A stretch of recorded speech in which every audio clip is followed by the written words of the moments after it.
When the Northern Pacific Railroad neared completion in the late summer of 1883, huge celebrations were planned along the route.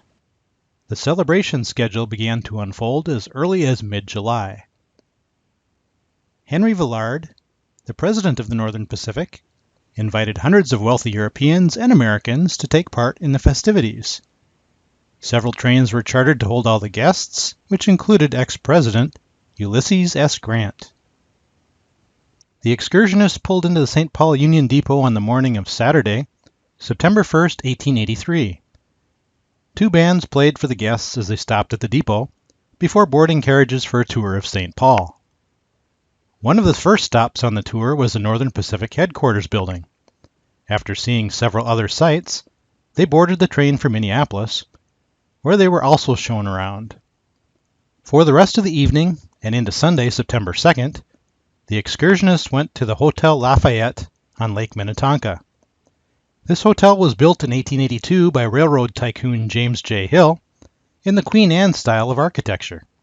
The building was 700 feet long by up to 100 feet wide and featured a large deck at ground level that encircled the entire building.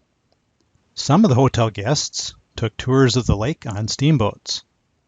One of the larger boats was the sidewheel steamer City of St. Louis, which William D. Washburn had built as a private enterprise. The boat was 150 feet in length and 48 in width, and could carry 800 passengers. An onboard restaurant could feed 60 people at once. Of her time at Lake Minnetonka, Mrs. Henry Villard claimed, "I have been at nearly all the most famous of American summer resorts. But for real beauty and genuine enjoyment, I think Minnetonka is the most enchanting place where I have ever spent a day." On Monday morning, September 3rd, trains took the guests back to St. Paul, where a huge parade was planned at 9 a.m. The dignitaries boarded carriages for Rice Park, where they viewed the parade. Henry Villard and ex-President Grant rode together in one of the carriages. There were several fancy arches built along the parade route. Cass Gilbert, the architect who would later design the St. Paul Capitol building, constructed one of the arches. His design featured an elevated platform occupied by young girls dressed in white, who distributed flowers to the visitors as they passed by. The Northern Pacific Railroad also constructed an arch near their headquarters building. The arch was composed of different varieties of grains and evergreens, emblematic of the country the railroad was constructed through. A Chinese-themed arch featured a pagoda that was embellished with over 200 Chinese lanterns. The front of the arch said, "Northern Pacific Railroad, the connecting link between China and St. Paul." A railroad-themed arch showed two locomotives on either side of the arch, containing the names of all the presidents and chief engineers of the Northern Pacific. The Royal Route Arch featured a steam engine, along with numerous flags. Finally, P.H. Kelly and Allen Moon and Company put together an arch that featured barrels, kegs, and boxes of merchandise. At noon, the guests took carriages back to the St. Paul Union Depot, where they departed for Minneapolis. Not to be outdone by St. Paul, Minneapolis also planned a parade at 1 o'clock to feature the primary businesses of that city. The Daily Minnesota Tribune in Minneapolis printed an extra 40,000 copies that day to send all over the world. The dignitaries reviewed the Minneapolis parade from a grandstand at the Nicollet House.